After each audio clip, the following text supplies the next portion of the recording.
আসসালামু আলাইকুম। দেখরা এটা ধান বাঙ্গার এবং আটা বাঙ্গার মেশিন বা এটা ভ্রাম্যমান একটা মেশিন। আগের সময় আমরা যখন ছিল থাকতাম কুরবানি দাইলে আটা বাঙ্গানির লাগে আন্দ করি চাউল লিয়ে দিতাম আর বাঙ্গাইয়া লিয়ে এটা মিল থাকি অফার দিতাম মুল্লার গাঁও খোলাপাড়া থেকে সেবা পার হয়ে সেবা মাঞ্চর দূর ঘুরায় এবারে গরুর সামনে পৌঁছাইয়া দেওয়া যায়। সেবার বিনিময়ে তারা কি টাকা পয়সা পাইলে স্বাভাবিক।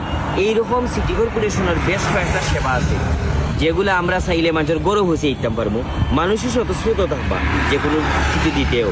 এইরকম বিভিন্ন সেবারে দূর ঘুরে পৌঁছেই তৈলে ব্যতিক্রম চিন্তার দরকার এবং চিন্তাটা বাস্তবায়ন করা খুব সহজ।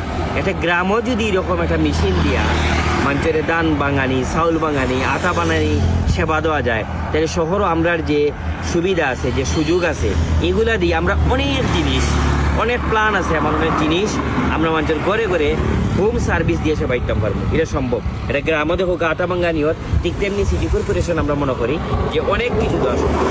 আসুন দেখে বদলাই, শিখে বদলাই, বিশ্বাস রাখোকা, আশা রাখোকা, এটা ব্যতিক্রম কিচ্ছুই ইনশাআল্লাহ।